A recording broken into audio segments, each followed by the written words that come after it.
So, start for this afternoon session. So, thank you so much for being here and welcome again. So, we start with the simulation that has no need of presentation because Andrea Elbo, simulation, mais aussi théoricien de l'art et du spectacle. He teaches at the University of Bruxelles. He is the president of the International Association for the Semiotics of Spectacle and for performance. Mainly, it is well known for being the director of a journal that is very important for the world semiotic community, that is the journal Degré, that we all know and we all read. So, Andre, thank you so much for being with us. I leave you the floor with 30 minutes for your presentation, then we have 15 minutes for the discussion. I think that Andre is going to talk in French, but he has a PowerPoint in English. So, first of all, I want to thank Maria Giulia, Massimo, Claudio for the kind invitation here. It was a pleasure to be here. I will deliver my lecture in English, in French, sorry. I hope it's not a problem. PowerPoint will be in English, so it will be easier for the one who don't speak French. Ma communication va être un peu transgressive, donc non seulement sur le plan linguistique, mais aussi sur le plan du contenu. Elle va être très différente de ce qui a été abordé ce matin.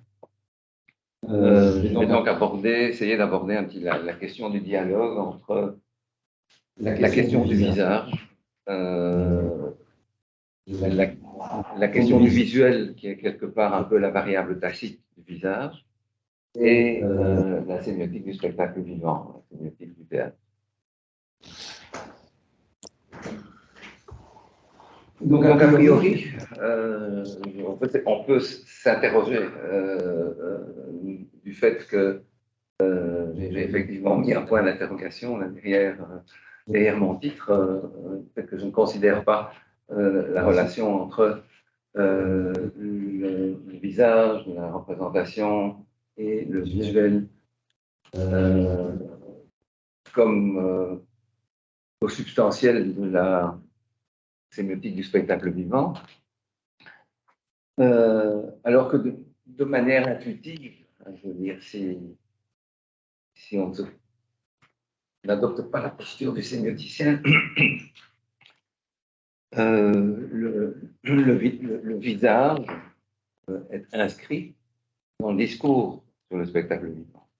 Quand on parle du théâtre à l'italienne, c'est un théâtre face à face, c'est le cas de le dire, et qui est déterminé par le regard de celui qui se trouve au premier rang, le mécène, qui est au milieu du premier rang et qui va déterminer le point de fuite, puisque le théâtre à l'italienne repose sur cette question, cette problématique de la perspective qui est liée au regard et qui est liée au visuel. Beaucoup d'études de réception, je pense à celle de Mervan-Roux, par exemple, qui fait autorité, assise pour une étude du spectateur, définissent la présence de l'acteur sous les feux de la rampe en termes d'interaction, non pas seulement avec le public, mais avec le mur de visage du public. Ce sont les termes mêmes de Mervan-Roux. Et elle insiste sur le fait que le visage se définit par un jeu d'échange.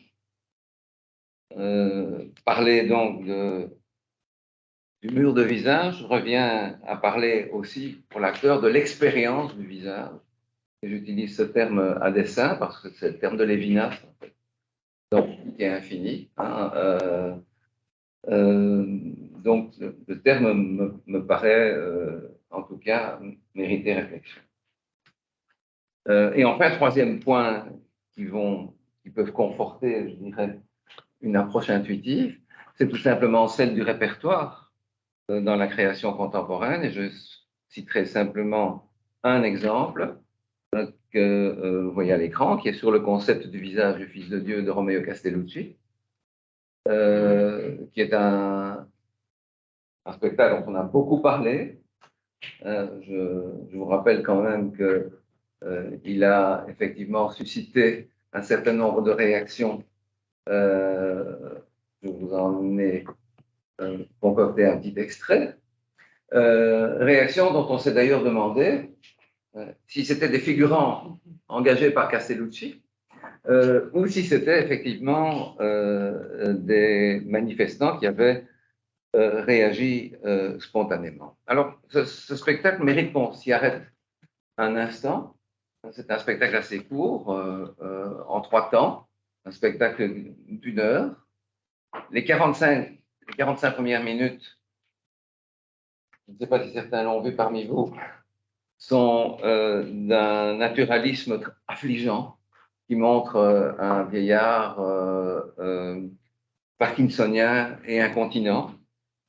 Et la réaction des spectateurs, c'est de se demander si cette scène finira jamais.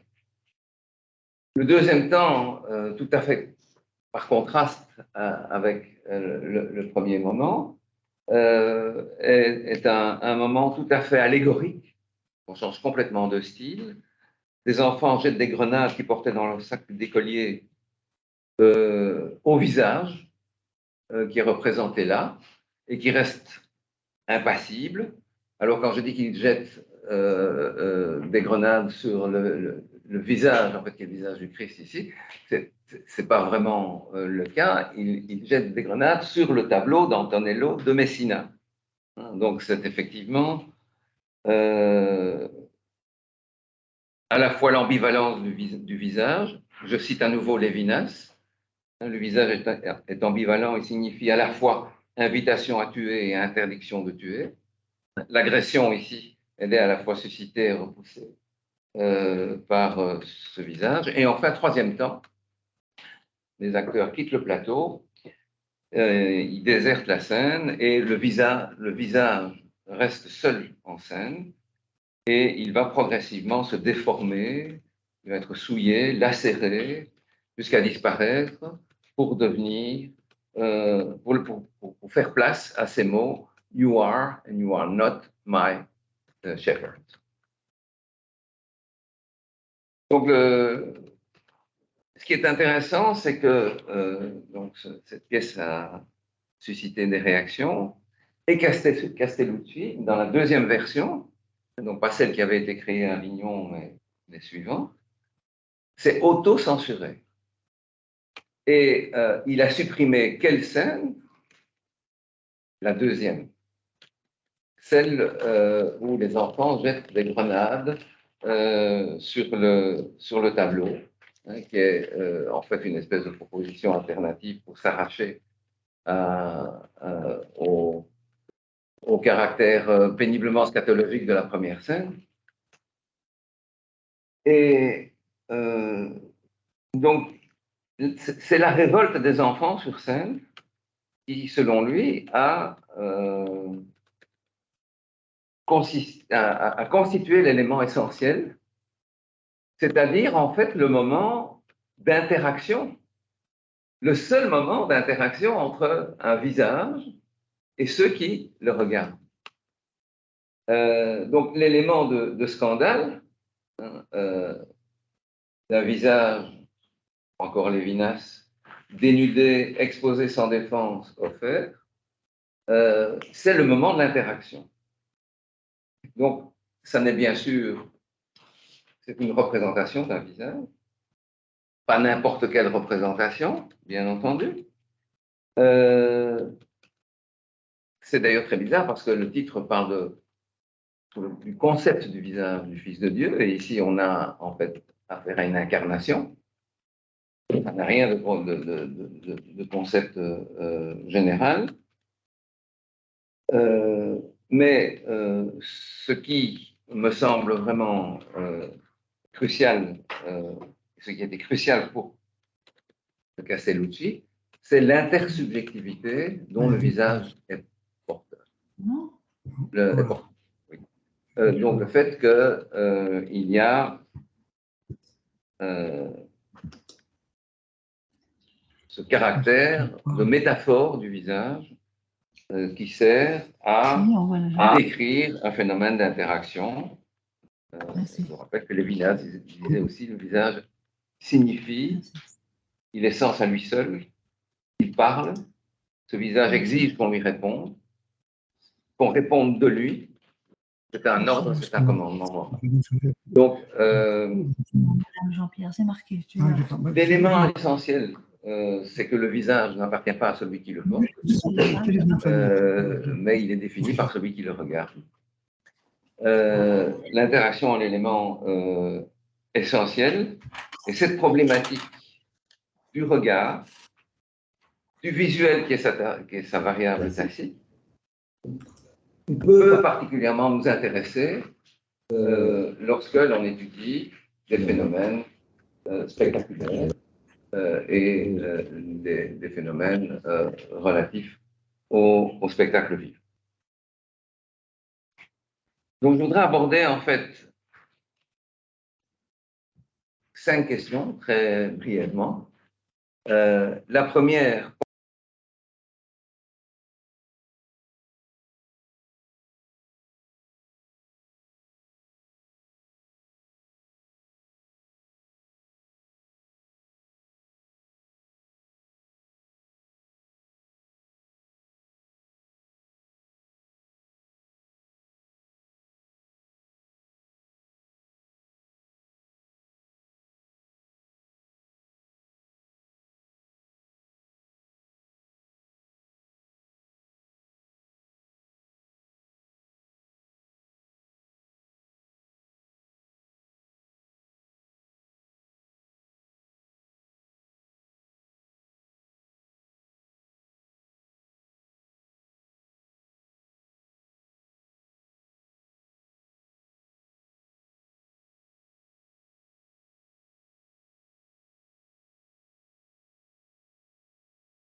imagiste du XXe siècle et le spectacle contemporain dans l'esthétique de la création, c'est effectivement mis en quête de nouvelles stratégies de composition scénique qui privilégiaient les aspects iconiques. Il y a des écrans partout maintenant. On est véritablement dans une médiaturgie, pour reprendre un très beau terme de Bonnie Maranca, qui fait que l'accroissement des visuels au sein de notre sémiosphère a favorisé l'émergence de ce type de spectacle. Sinon, on pourrait dire la même chose d'autres sémiotiques sœurs. La sémiotique du texte, quand le spectacle vivant s'est tourné vers la recherche d'invariants dans les premiers temps, auquel on a rapidement renoncé, la sémiotique du son. Et aujourd'hui, il y a un autre paradigme qui prend le pas et qui consiste à considérer essentiellement le spectacle vivant comme un objet syncrétique. On parle d'ailleurs de spectacle vivant, vous l'aurez remarqué, et pas de sémiotique du théâtre ou de sémiotique de l'opéra. On parle de sémiotique du spectacle vivant. Ce qui fait que les opérateurs ont changé aussi. L'actant observateur, par exemple, qui était un élément crucial il y a quelques décennies, fait place aujourd'hui à la cognition incarnée, l'embodiment. On met en évidence le rôle de la corporéité. On considère que le corps n'est pas seulement mis en scène, mais il est la scène. Il ne traduit pas un texte, il est l'outil créateur, il est l'instrument de transmission du savoir qui peut rendre compte à la fois de l'expérience performative de l'artiste et de la relation biologique entre l'acteur et le spectateur. Donc, à la place de la représentation, on a vu émerger dans le paradigme du vivant des catégories beaucoup plus tournées vers l'expérimentation, vers le somatique, vers le tournant performatif, vers l'intermédialité. Et si j'insiste un peu sur cet aspect, c'est qu'il remet en cause l'iconicité de la représentation.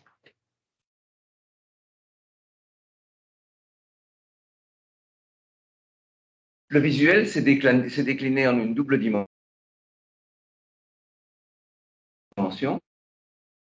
et suivi référentiel. Donc le visuel au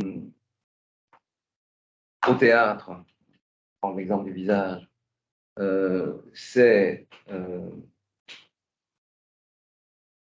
bifidé en un visage en représentation, un visage comme fiction, un visage comme personnage, mais aussi en un visage comme matérialité, comme performativité, éventuellement comme visage du comédien, comme présentation.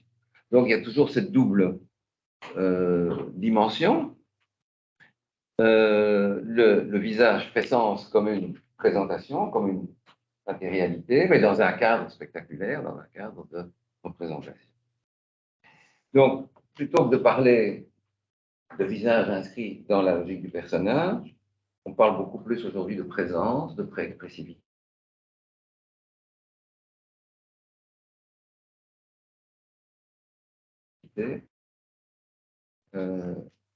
Effectivement, de demander comment inscrire cette idéologie de la présence, comment inscrire le visage dans cette idéologie de la présence, et qui permet de réévaluer le paradigme du visuel.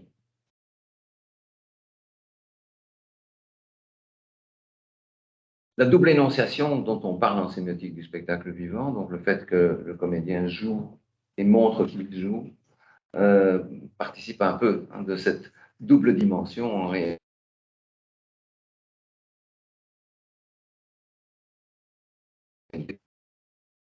Le point que je voudrais faire allusion, c'est la question de la relativité du visuel.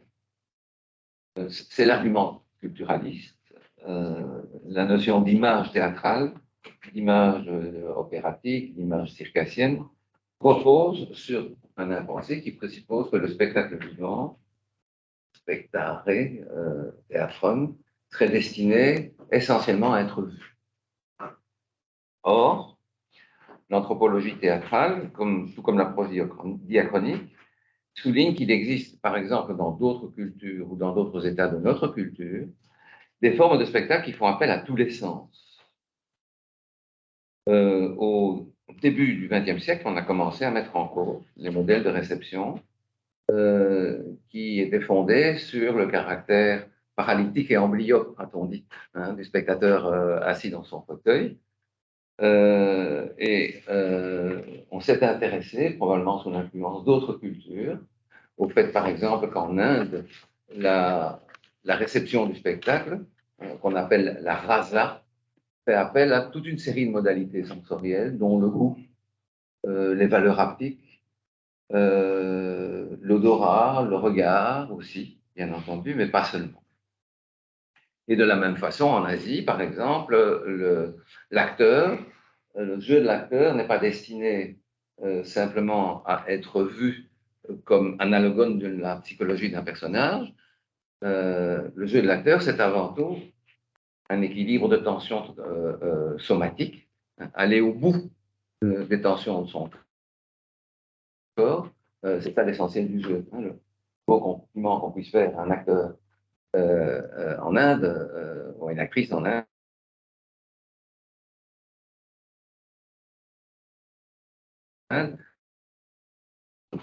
et pas tu es dans ton personnage, puisque la dramaturgie, c'est une dramaturgie du corps. Il y a un argument sociologique qui va dans le même sens, relativité du visuel. On sait que dans certaines cultures, le visage a fait l'objet de censure. Et par exemple en Asie, très longtemps, le visage, tout comme le corps de l'acteur en spectacle vivant, était tabou, alors que l'image peinte était parfaitement tolérée. Donc, il y a là, en tout cas, une nuance à apporter ou une mise en cause paradoxale du regard qui fait que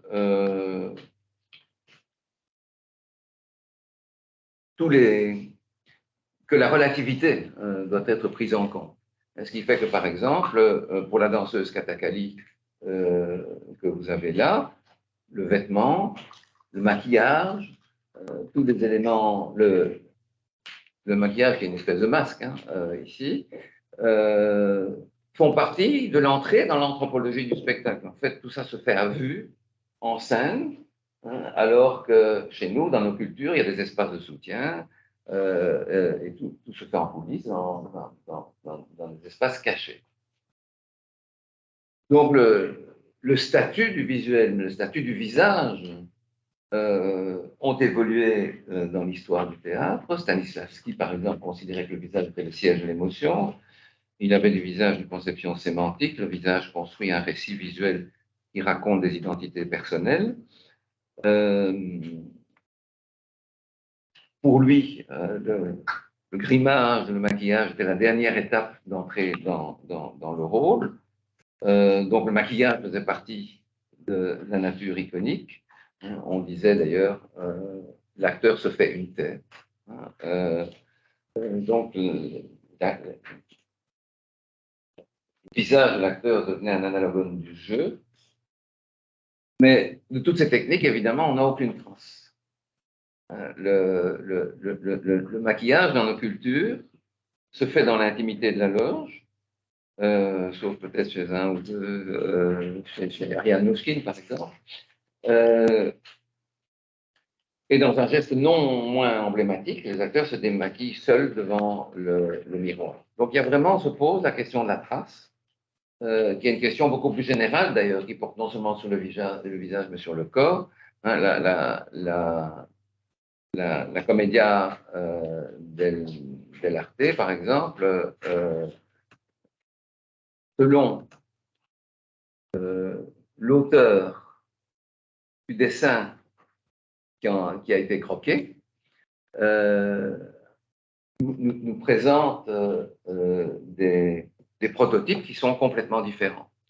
La série Callot, que vous avez sous les yeux, elle a été dessinée par quelqu'un qui a assisté au spectacle et puis qui a, après, de mémoire, reconstitué les dessins.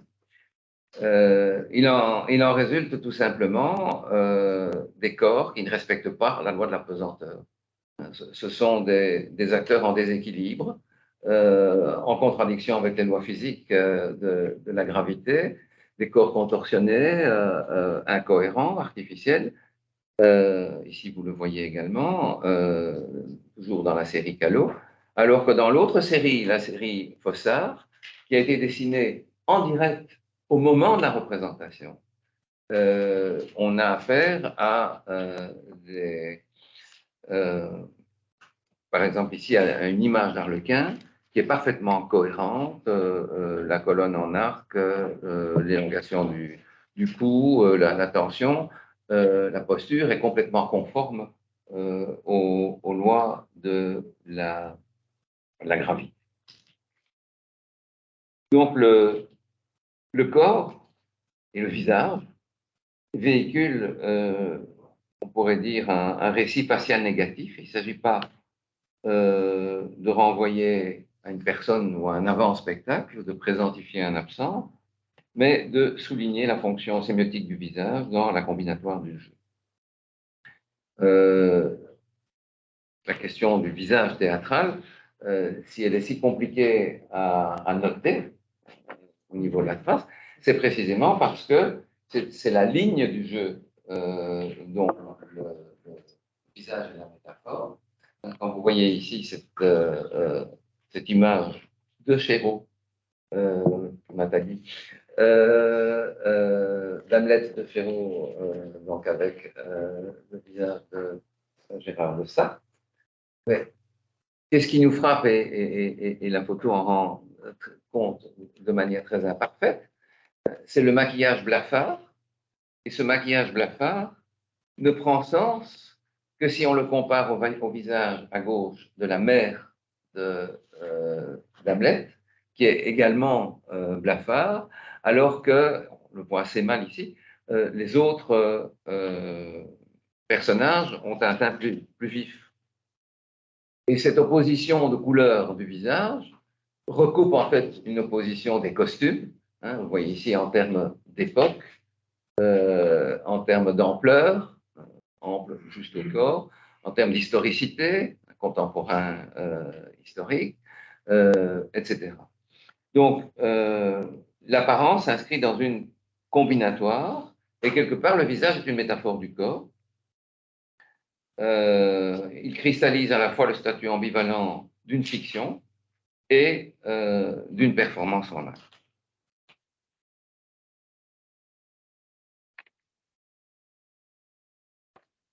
L'expression faciale peut provoquer des émotions générales ou spécifiques qui vont dépendre du spectateur, qui va accepter ou non de se laisser emporter par l'illusion. Et là, effectivement, on peut dire que le visage peut s'apparenter à un masque identitaire, pas le masque bâillon qui est celui du Covid, mais le masque identitaire qui joue un rôle dans la représentation face à face. Et ceci nous permet évidemment de nous poser la question de la définition d'un visage théâtral. Est-ce que c'est un coréen identitaire? Quels sont les traits distinctifs? Quel type de reconnaissance ce visage peut-il susciter? Et il y a une réponse qui me paraît intéressante et que je voulais reprendre comme une piste à développer, qui est la distinction que propose Anne Béard entre le visage objet, entre le visage chose et le visage objet. Donc, ce que nous dit Anne Béard, c'est qu'il y a une identité modale du visage. Je vais la citer. Le visage n'est pas un objet sémiotiquement vide qui prend son sens lorsqu'il est visé par l'autre, lorsqu'il est visé par un sujet, mais il est pris dans une interaction. C'est ce que je disais au début de mon exposé. Le visage chose se stabilise en un visage objet sous les effets d'une machine intérieure et du face-à-face. Donc, c'est le jeu de l'interaction qui va faire que ce visage chose, caractérisé par son ouverture, va se stabiliser en un visage. Alors, je voudrais reprendre cette suggestion parce qu'elle me paraît peut-être un point de rencontre entre la sémiotique visuelle et la sémiotique du spectacle vivant. OK. On pourrait se demander si on ne pourrait pas définir, comme le faisait Umberto Eco quand il parlait de lecteur modèle, des interactions modèles qui inscrivent dans le visage le processus d'interaction qui détermine la constitution du visage. Pour un exemple, Marilyn Monroe, on est frappé par la concordance entre ces différentes images prises à des moments différents. Ce visage est le visage d'une femme enfant. C'est le visage d'une femme enfant qui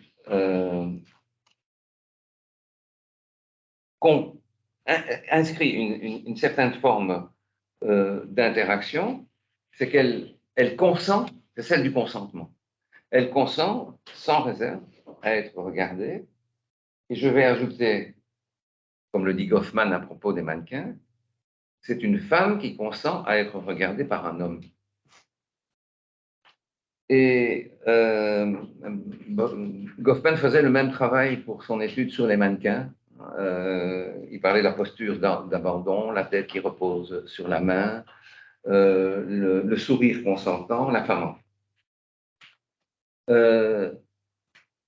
Ceci à un moment où Marilyn Monroe, au moment d'ailleurs, à l'apogée du système économique hollywoodien, va apparaître comme la star à laquelle le public va s'identifier. C'est la star parfaite. Au contraire d'un James Dean, par exemple, qui va accepter de montrer un visage souffrant et de marquer un écart entre